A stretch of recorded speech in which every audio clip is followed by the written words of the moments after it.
Hi everyone, so for today I'm going to show you a demonstration for practical number 2 for the subject BP121, and for the practical number 2 is all about the osmosis. So for this practical we have two different sessions. The first session we're going to study about the tonicity of the solutions. So we're going to test the blood sample by using the three different types of tonicity of the solutions. We have hypotonic solution, isotonic solution, and also the hypertonic solution. And for the second part, we're going to study about the osmosis. For this part, we're going to use the different concentration of NaCl, and also we're going to use the additional solutions such as glucose, sucrose, and also urea. Okay, so without any further ado, we're going to proceed with the first part of this experiment. I'm going to show you how to measure the tonicity of the solution.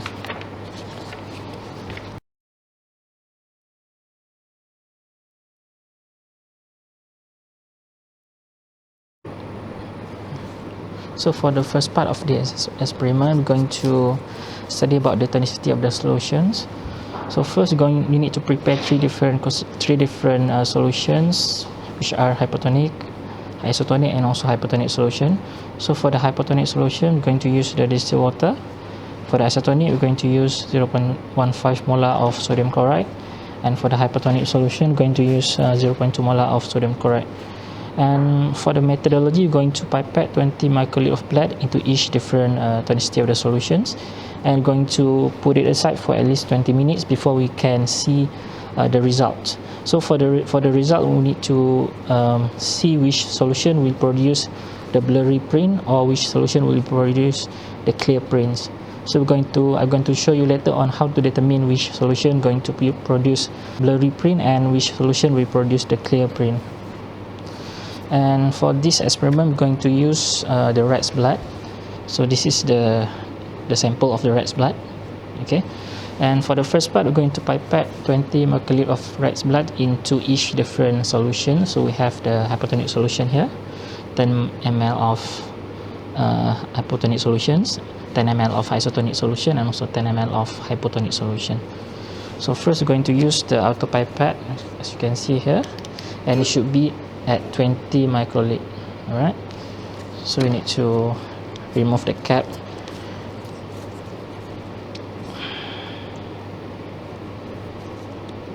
Okay, so now we're going to pipette 20 microliter of blood into each different boiling tube.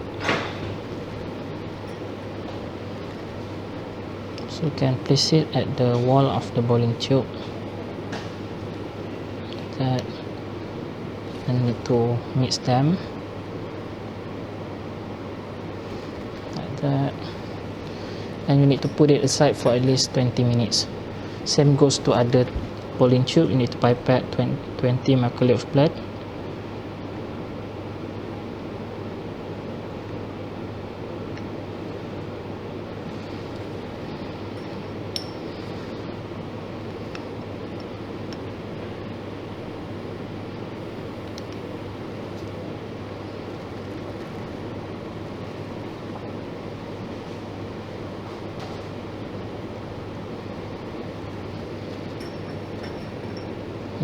Lastly, for the hypotonic solution,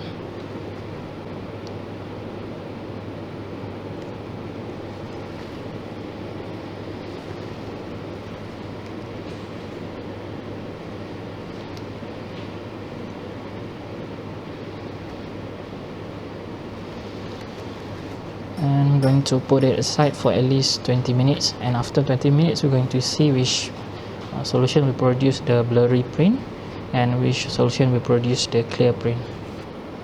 So after 20 minutes, we're going to determine which solution produce the blurry print, which solution produce the clear print. So we're going to place these three different boiling tube in front of the printed paper. So here we have the example of the printed paper.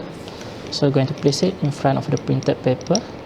As you can see here, the solution labeled as hypotonic. Can you see the labeling? Yeah, on the right side here, the solution labeling as hypotonic solution produce the clear print because you can see the printed letter at the back. While for the hypotonic solution and also for the isotonic solution, it produce the blurry print because we cannot see the printed letter at the back. So in your result, you need to discuss why this happened.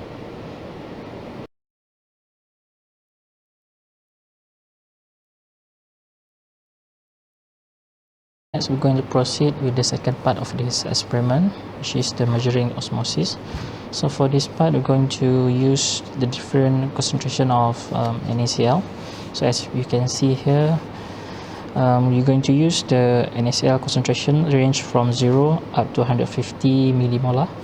So from here, you need to pipette 5 ml of each different solution into the test tube. So here we have a test tube, a plastic test tube. So you need to pipette. This is the prepare solution that already done. So this one for the part A. So this is the prepared solution. So we have the NaCl range from 0 up to 150 millimolar. So this one 0 millimolar, we have 50, 60, 75, 90, 100, 125 and also 150 millimolar. This one for the first part.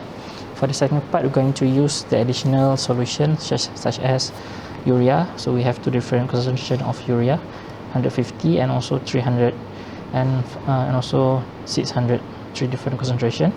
And also we're going to use the sucrose and also glucose as well. So this one for the second part, but for the methodology is similar with the first part. So you can see here from the table, you need to determine the percentage of hemolysis, and by using this formula you need to find out what is the absorbance for the supernatant, and also you need to divide it by absorbance for the distilled water, which is 0 times 100. So from here we need to determine the percentage of hemolysis for each different solution. So next, for the methodology, we're going to pipette 30 microliter of blood into each different solutions. So as you can see here, this one for the first part, we're going to use a different concentration of NaCl, range between 0 to 150. And at the back here, we're going to proceed with the second part with the additional solutions such as urea, sucrose and also glucose. So we're going to pipette 30 microliter of the rat's blood. So this is the same blood as we used for the previous experiment.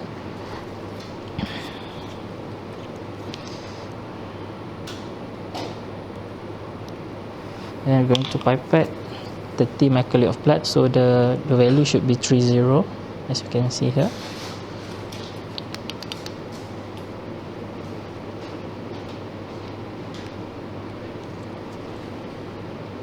Let's start from 0 millimolar of NaCl.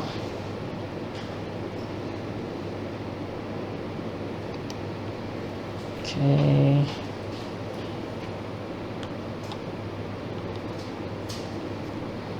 And then after that, we need to cover the tube with the parafilm because you need to mix them.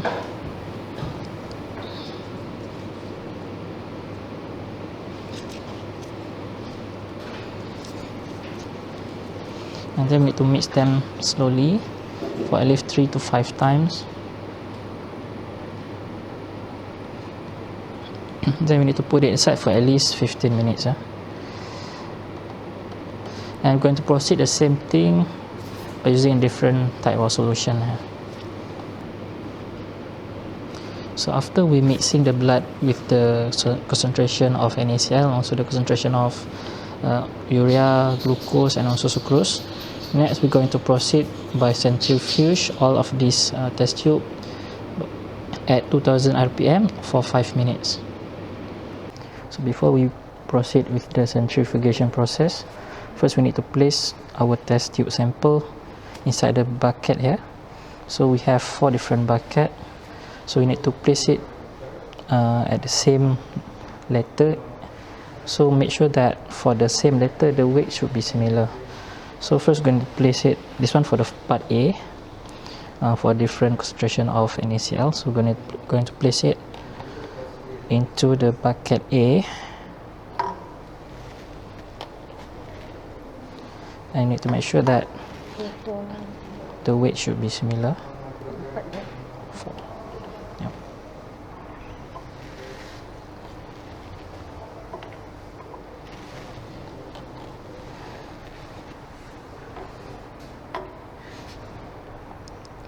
Yeah, so as you can see here, the weight is similar, which is around 263. So we can proceed with this bucket. Next, we're going to transfer the second bucket, which is bucket letter B.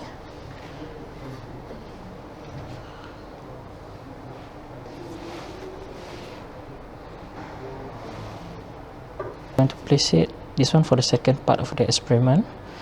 So we're going to place it inside the bucket B.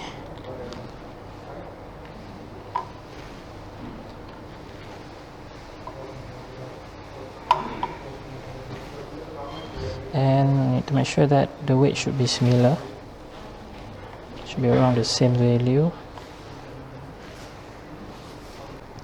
So as you can see, the weight distribution for both bucket B is around similar value, which is around 262. So now we're going to proceed with the centrifugation process. So this is the centrifuge machine. So we already set up the value for the centrifugations at 2000 rpm and also at 5 minutes. So here we can set up the value by using this arrow here, and you also can set up the timer as well.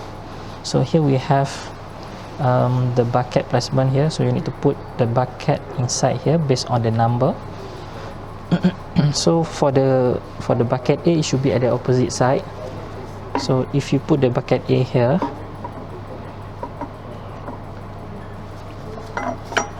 and another bucket A should be placed at another side.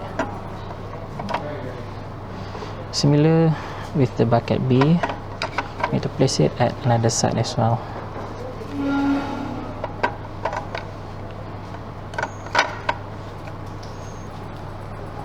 So after we're done with the setup, next we're going to close the lid and we're going to press the start button to start the centrifugation process. And we're going to wait for 5 minutes before we can proceed with the absorbents.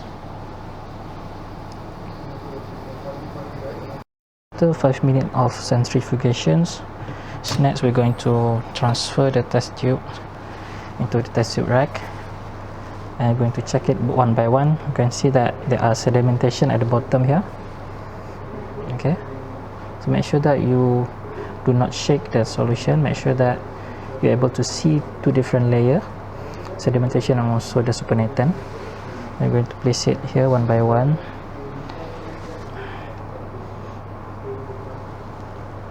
So 100 right here.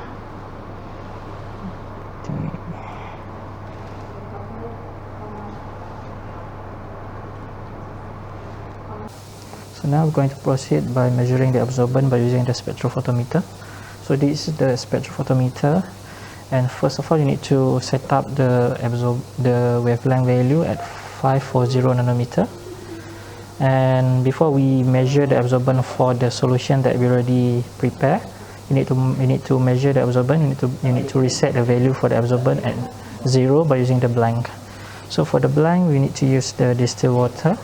So this is the distilled water, and also we need to use the cuvette as a container to place our solution. So first we need to place it the distilled water inside here until it's reached the line here. Should be past the line, and we have the clear side and also the blurry side. As you can see here, the clear side and also the blurry side. So make sure that we need to make sure that the arrow, you can see here the arrow inside the spectrophotometer, this is the light source. So make sure that this arrow should be facing the clear side of the cuvette. So this is the clear side of the cuvette. So this arrow should be facing this side of the cuvette. Okay, but before that you need to clean up this clear side of the cuvette by using the tissue. Just wipe it down a few times, and then you need to place it inside the spectrophotometer, and then you need to close the lid and you need to press the 0 to reset the value to 0. So as you can see here, the absorbent value is already been resetted by 0.00. So next we're going to proceed by measuring the absorbent value for each different solution, starting from 0 millimolar up to 150 millimolar. we're going to proceed by measuring the absorbent. So we're going to use our first sample, 0 millimolar of NaCl.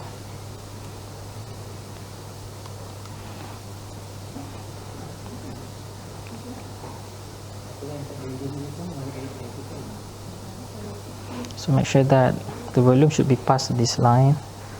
Okay, and I need to wipe the clear side of the cuvette.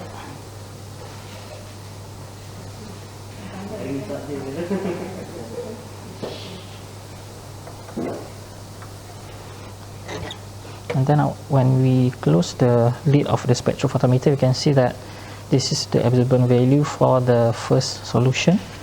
So you need to record this absorbent value, and you need to measure the percentage of hemolysis that already mentioned in your manual, this one. Okay, and now we're going to proceed by measuring the absorbent for different solution, starting from 0 up to 150 millimolar.